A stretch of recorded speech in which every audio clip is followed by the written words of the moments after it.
ശ്രീലേഖ IPSന് രാഷ്ട്രീയം വഴങ്ങില്ല എന്നവർ ഇന്നലെയും തെളിയിച്ചു. അവർ അത്യാവശ്യം പൊളിറ്റിക്സിൽ വന്നതിന് ശേഷമെങ്കിലും, വരുന്നതിന് മുമ്പ് എങ്ങനെ ആയിക്കോട്ടെ, മറ്റ് പാർട്ടികളിലേക്ക് ബൈറ്റുകളൊക്കെ ഒന്ന് കാണണ്ടേ. ഓരോരുത്തരും പത്രസമ്മേളനം നടത്തുമ്പോൾ, പത്രസമ്മേളനം ഒരു നേതാവായിരിക്കും, ഇപ്പോൾ പ്രതിപക്ഷ നേതാവ് അല്ലെങ്കിൽ ഒരു നേതാവ് പത്രസമ്മേളനം നടത്തുമ്പോൾ എത്ര പേരാ കൂടെ ഇടിച്ച് നിൽക്കുന്നത്. മുഖ്യമന്ത്രി നിൽക്കുമ്പോഴും പലരും പറക്കിലൊക്കെ നിൽക്കും, ഒരുപാട് പേര് നിൽക്കും. മുഖ്യമന്ത്രിയുടെ സാധാരണ ഈ റൂമിലിരുന്നുള്ള പത്രസമ്മേളനമല്ല, അല്ലാതെ നടക്കുന്ന കാര്യങ്ങളിലൊക്കെ ബൈറ്റ് പറയുന്നതും അവിടെ ഇവിടെ നിൽക്കുന്നതൊക്കെ കൂടെ ആൾ നിൽക്കാൻ ശ്രമിക്കും. പിന്നെ സെക്യൂരിറ്റിയൊക്കെ ഉള്ളതുകൊണ്ട് കുറച്ചൊന്ന് അഡ്ജസ്റ്റ് ചെയ്ത് നിൽക്കും. പ്രധാനമന്ത്രിയുടെ അടുത്ത് വലിയ സെക്യൂരിറ്റിയാണ്, ടൈറ്റ് സെക്യൂരിറ്റിയാണ്, ശരിയാണ്. പക്ഷേ നിങ്ങൾ രണ്ട് കാര്യം ഇന്നലെ മറന്നുപോയി ശ്രീലേഖ IPS. ഒന്ന്, BJPയുടെ സംസ്ഥാന വൈസ് പ്രസിഡൻ്റാണ്. അതുകൊണ്ട് തന്നെ നിങ്ങൾക്ക് പ്രസിഡന്റ് കഴിഞ്ഞാൽ ഇടിച്ചിടിച്ച് നിൽക്കാം. രണ്ടാമത്, നിങ്ങൾ കൗൺസിലറാണ്, തിരുവനന്തപുരത്തെ IPSകാരിയാണ്. തീർച്ചയായിട്ടും നിങ്ങൾ ഇടിച്ചു കയറിപ്പോയി പ്രധാനമന്ത്രിയെ ഒന്നുകൂടി കൈ കൊടുത്തും അല്ലെങ്കിൽ നല്ല ഒരു ആംബിയൻസ് ഉണ്ടാക്കാമായിരുന്നു. നിങ്ങൾക്ക് രാഷ്ട്രീയം വഴങ്ങാത്തത് കൊണ്ടായിരിക്കാം. പക്ഷേ ഇന്നലെ നിങ്ങൾ നോക്കൂ, ആശാനാഥ് പ്രധാനമന്ത്രിക്ക് ഗിഫ്റ്റ് കൊടുക്കുന്നു, പ്രധാനമന്ത്രിയുടെ കാല് തൊട്ട് തൊഴുന്നു. അതേ വേവ് ലെങ്തിൽ മോദി കാല് തൊട്ട് തൊഴാൻ ശ്രമിക്കുന്നു. സമ്പൂർണ്ണമായി കാല് തൊട്ട് തൊഴുന്നില്ല, അപ്പോൾ പരസ്പരം കയ്യിൽ പിടിക്കുന്നതുകൊണ്ട് സമ്പൂർണ്ണമായി, പക്ഷേ കാണുന്നവർക്കറിയാം കാല് തൊടാനുള്ള പോക്കാണെന്നറിയാം. അപ്പോൾ പരസ്പരം കാല് തൊട്ട് തൊഴുന്നു. രണ്ട് കൂട്ടരും അതിൻ്റെ ക്രെഡിറ്റ് അടിച്ചിട്ടുണ്ട് സമൂഹത്തിൽ. സ്വാഭാവികമായിട്ട് മോദിയെ സംബന്ധിച്ചിടത്തോളം അദ്ദേഹം എവിടെ പോയാലും ആരെ കണ്ടാലും അദ്ദേഹത്തിന് വലിയ വിനയത്തിൻ്റെ ഭാഷയാണ്. ഒരുപക്ഷെ അദ്ദേഹം ഈ സംഘപരിവാർ പ്രവർത്തനങ്ങളിൽ നിന്ന് വന്നത് കൊണ്ടായിരിക്കാം, ഭാരതത്തിൻ്റെ ദർശനം കിട്ടിയതുകൊണ്ടായിരിക്കാം, സനാതനധർമ്മം പഠിച്ചിട്ടുള്ളതുകൊണ്ടായിരിക്കാം, അല്ലെങ്കിൽ അദ്ദേഹം യോഗ ചെയ്യുന്നത് കൊണ്ടായിരിക്കാം. അദ്ദേഹത്തിന് അങ്ങനെ ഒരു മാനസികമായ ഒരു ഈഗോ ഇല്ല. മറ്റൊരാളിനെ കാൽ തൊട്ട് വന്ദിക്കുന്നതിൽ, അല്ലെങ്കിൽ വന്ദിക്കേണ്ടവരെ, ആദരിക്കേണ്ടവരെ, തൊഴേണ്ടവരെ കാൽ തൊട്ട് വന്ദിക്കുന്നതിൽ ഒരു തെറ്റുമില്ല. മാത്രമല്ല, കാലൊരു അശ്ലീല വസ്തുവല്ല. നമ്മൾ ഈ കൈ പോലെ അല്ലേ കാല്. കൈയേക്കാൾ കൂടുതൽ മനുഷ്യന് ഗുണം തരുന്നത് കാലാണ്. അപ്പോൾ നമ്മളെ നിലനിർത്തുന്നത് കാലാണ്. അപ്പോൾ എവിടെയാണ് അശ്ലീലമായത്? ഒരിക്കലും കാൽ തൊട്ട് വന്ദിക്കുന്നത് ഒരു അശ്ലീലമല്ല. അത് എങ്ങനെയോ നമുക്കൊരു പാശ്ചാത്യ സംസ്കാരം കിട്ടിയപ്പോൾ ഇന്ത്യയിൽ എങ്ങനെയോ സംഭവിച്ചു. അല്ലെങ്കിൽ കാൽ തൊട്ട് വന്ദിക്കുക എന്ന് പറയുന്നത് വളരെ പ്രധാനപ്പെട്ട ഒരു വന്ദന മാർഗമാണ് ഭാരതത്തിൽ. അത് തെറ്റല്ല എന്ന് വിശ്വസിക്കുന്ന ആളാണ് ഞാൻ. എനിക്കത് പണ്ടൊക്കെ കാല് തൊട്ടു, കൈ കൊടുക്കുന്ന പോലും തെറ്റല്ല, തൊഴുന്ന പോലും തെറ്റാണെന്ന് പഠിച്ചു വെച്ചൊരു സംസ്കൃതിയിലൊക്കെ വന്നതാണ് ഞാൻ, ഒരു സംസ്കാരത്തെ. പക്ഷെ അതൊക്കെ മാറി തൊഴണം, കാല് തൊട്ട് തൊഴണം, കൈ തൊട്ട് തൊഴണം, ഇതൊക്കെ വേണം. കാരണം മനുഷ്യനെ മനുഷ്യരാക്കുന്നതും അവരെ കൂടുതൽ കൂടുതൽ വിനയത്തിലേക്ക് കൊണ്ടുപോകാനും ഇതൊക്കെ ആവശ്യമുണ്ട്. ഇവിടെ ശ്രീലേഖ IPSന് ഇനി കോൺഗ്രസിലേക്ക് പോകാനുള്ള സാധ്യതയുണ്ടോ എന്നുള്ളത് വളരെ പ്രധാനമാണ്. കാരണം അവർക്കിവിടെ അക്കോമഡേറ്റ് ചെയ്ത് നിൽക്കാൻ പറ്റുന്നില്ല. അവരെ മേയറാക്കിയിരുന്നെങ്കിൽ ഒരുപക്ഷെ അവരുടെ പൊസിഷനിൽ നിന്നേനെ. ഇന്നലെ അവർ പറഞ്ഞത് പ്രോട്ടോക്കോൾ നോക്കുന്നു, ഞാൻ അച്ചടക്കമുണ്ട്, അതൊന്നും ഒരു ഉത്തരവല്ല. അവരുടെ പെർഫോമൻസ് മുഴുവൻ BJPക്ക് അകത്ത് തന്നെ ഒരുപാട് കൺഫ്യൂഷൻസ് ക്രിയേറ്റ് ചെയ്യുന്ന, BJP പ്രവർത്തകരുടെ ഇടയിൽ കൺഫ്യൂഷൻ ക്രിയേറ്റ് ചെയ്യുന്ന രീതിയിലേക്ക് മാറുന്നു. അത് ട്രോളുകൾക്ക് അവസരമുണ്ടാകുന്നു, ചാനലുകൾക്ക് അവസരമുണ്ടാകുന്നു, സോഷ്യൽ മീഡിയയിൽ അവസരമുണ്ടാകുന്നു, മറ്റ് പാർട്ടികൾ അതിനെ നോക്കിയിരിക്കുന്നു. അങ്ങനെ ഇവർ ഇനി കോൺഗ്രസിൽ പോയാലും, CPMനോട്ട് പോയിട്ടൊന്നും ചെയ്യാനില്ല, കോൺഗ്രസിൽ പോയാലും അത്ഭുതമില്ല എന്നുള്ള നിലയിലാണ് കാര്യങ്ങൾ. എന്തായാലും ശ്രീലേഖ IPS ഓരോ ദിവസം കഴിയുന്തോറും അവരുടെ ആ ഒരു പെർഫോമൻസ് വൈസ് അവരിനി എങ്ങനെയാണ് കൊണ്ടുവരുന്നറിയില്ല. ഇനിയിപ്പോൾ തിരുവനന്തപുരം കോർപ്പറേഷന്റെ മൊത്തം വികസനത്തിൻ്റെ എന്തെങ്കിലും ഒരു സമിതി ഉണ്ടാക്കി അതിൻ്റെ ഒരു പൊസിഷനിലേക്ക് അവരെ കൊണ്ടുവന്നുകൊണ്ട് അവരുടെ സേവനം കൃത്യമായി BJP പ്രയോജനപ്പെടുത്തണം. കാരണം രണ്ട് കാര്യങ്ങളാണ്. അവർ വളരെ സത്യസന്ധമായും ആത്മാർത്ഥവുമായിട്ടാണ് പൊളിറ്റിക്സിൽ വന്നതിന് ശേഷം നിൽക്കുന്നത്.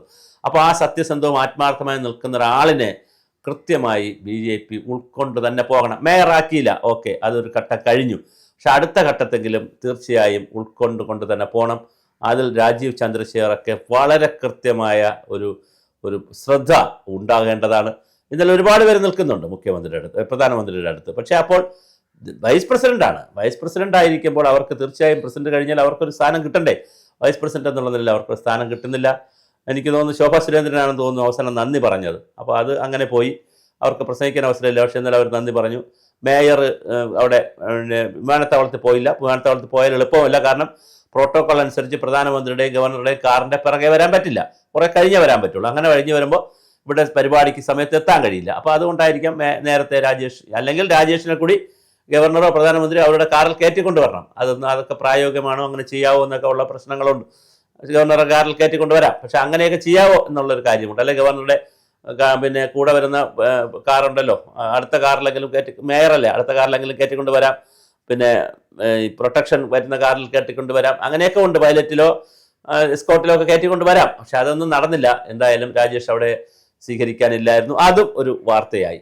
അതിനേക്കാളൊക്കെ പ്രധാനം, ഇന്നലെ വരെ പറഞ്ഞിരുന്നത് പ്രധാനമന്ത്രി വന്നാൽ ഒരു മാസ്റ്റർ പ്ലാൻ പ്രഖ്യാപിക്കും തിരുവനന്തപുരത്തിൻ്റെ എന്നാണ്. അത് പ്രഖ്യാപിച്ചില്ല എന്നുള്ളത് വളരെ പ്രധാനപ്പെട്ട ഒരു കാര്യമാണ്. എന്തായാലും വന്നു പ്രധാനമന്ത്രി, 45 ദിവസത്തിനകത്ത് വരുമെന്ന് പറഞ്ഞ് 27ാമത്തെ ദിവസം പ്രധാനമന്ത്രി വന്നിട്ട് പോകുമ്പോഴും വളരെ വലിയ അവസരങ്ങൾ പ്രയോജനപ്പെടുത്താൻ BJPക്ക് കഴിയുന്നുണ്ടോ എന്നത് BJP കുറേ അധികം ഹോംവർക്ക് ഇനിയും ചെയ്യേണ്ടതുണ്ട്.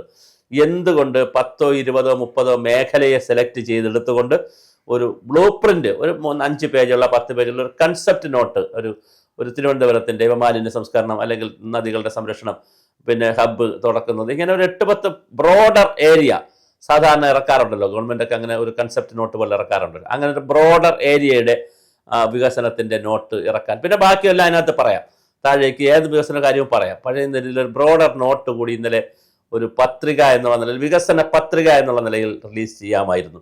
തീർച്ചയായിട്ടും തിരുവനന്തപുരം നഗരസഭ വികസന പത്രിക ഇന്നലെ റിലീസ് ചെയ്യണമായിരുന്നു. അപ്പോൾ ഈ പത്രിക ബേസ് ചെയ്തുകൊണ്ട് ഞങ്ങൾ എന്തുണ്ടാക്കും, വികസന രേഖ ഉണ്ടാക്കുമെന്ന് പറയാനുള്ള ഒരു ബുദ്ധി ഇന്നലെ BJPയിൽ ആരും പറഞ്ഞു കൊടുത്തില്ല.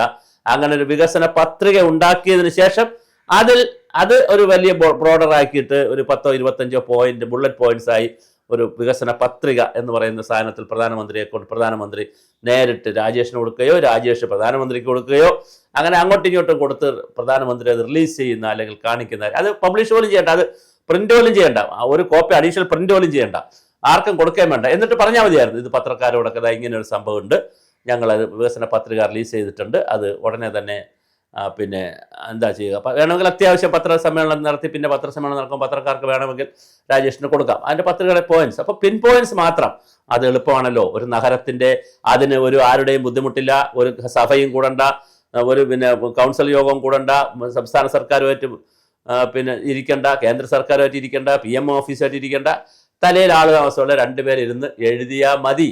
ഒരു 10, 30, 40 പോയിന്റ്സ് എഴുതി, ബുള്ളറ്റ് പോയിന്റ്സ് എഴുതി, തിരുവനന്തപുരം നഗരത്തെ ഇന്ന രീതിയിലാക്കും, ഇന്ന കാര്യങ്ങൾ പരിഗണിക്കും, ഇന്ന കാര്യങ്ങൾ ശ്രദ്ധയിൽ കൊണ്ടുവരും എന്നുള്ള ഒരു ഒരു ഒരു ഒരു എന്താണ് വികസന പത്രിക, ഒരു പേപ്പർ ഇന്നലെ, അല്ലെങ്കിൽ ഒരു എന്താ പറയുക, അല്ലെങ്കിൽ ഒരു പവർ പോയിന്റിലൂടെയോ ഏതെങ്കിലും തരത്തിൽ അത് ഇന്നലെ കാണിക്കണമായിരുന്നു. അത് കാണിക്കാനുള്ള ഹോംവർക്ക് നടത്താൻ ഒരുപാട് സമയത്തിൻ്റെ ആവശ്യമൊന്നുമില്ല, മണിക്കൂറുകളുടെ സമയം പോലും ആവശ്യമില്ല. അത് ചെയ്യാനും BJP കഴിഞ്ഞില്ല. അപ്പോൾ BJP പ്രധാനമന്ത്രിയെ പോലുള്ള ഒരാളിനെ കൊണ്ടുവന്നതിന് ശേഷം ആവശ്യമുള്ള ട്രോളും ബഹളവും വാങ്ങുകയാണ് നടക്കുന്നത്. ഇത് തിരിച്ചു പിടിക്കാനുള്ള ഹോംവർക്ക് BJP ചെയ്യുമെന്ന് കരുതാം. ഇനിയും സമയം താമസിച്ചിട്ടില്ല. ഇപ്പോഴും ഒരു ദിശ, ഒരു പോക്കിൽ ഒരു ചെറിയ, അതായത് തിരുവനന്തപുരത്തിനെ അങ്ങനെ ചെയ്യും ഇങ്ങനെ ചെയ്യും എന്നൊക്കെ പറയുന്നതല്ലാതെ എന്താണ് ഇത് സംഭവമെന്ന് ഇതുവരെ ആർക്കും മനസ്സിലായിട്ടില്ല. ഇതേ അവസ്ഥ തന്നെയാണ് വികസിത കേരളത്തിലും. രാജീവ് ചന്ദ്രശേഖർ വികസിത കേരളം എന്ന് പറയുന്നതല്ലാതെ എന്താണ് വികസിത കേരളം?